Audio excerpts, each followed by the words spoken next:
Welcome to our channel. Today we how to set up Google Chrome profiles for work and personal separation. Complete guide step by step clearly.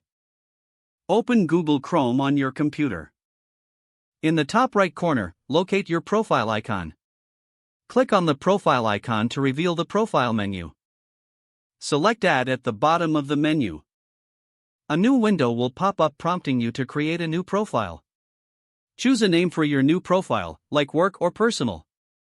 You can also select a color for the profile to help distinguish it. Check the box that says Create a desktop shortcut for this user if you want easier access. Click Done to create the profile. Google Chrome will open a new window for the profile you just created.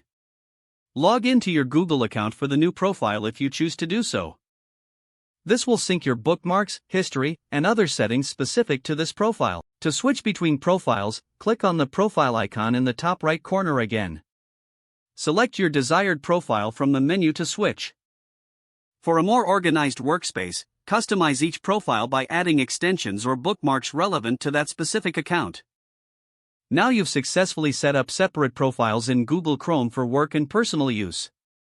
If the page does not load, refresh the browser or try again in a private or incognito window.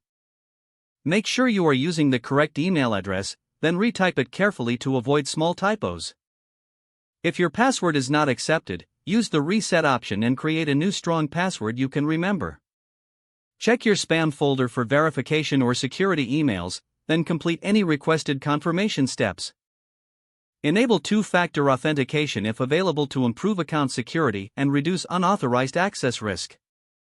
After signing in, review your profile details so your contact information and settings. If you see an error message, note it down and try again after restarting your device and internet connection. Log out when you finish, especially on shared devices, to keep your account and payment information secure. If the page does not load, refresh the browser or try again in a private or incognito window. Make sure you are using the correct email address, then retype it carefully to avoid small typos. If your password is not accepted, use the reset option and create a new strong password you can remember.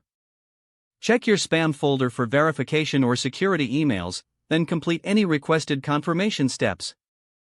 Enable two-factor authentication if available to improve account security and reduce unauthorized access risk. Don't forget to like this video and subscribe to our channel for more step-by-step tech guides.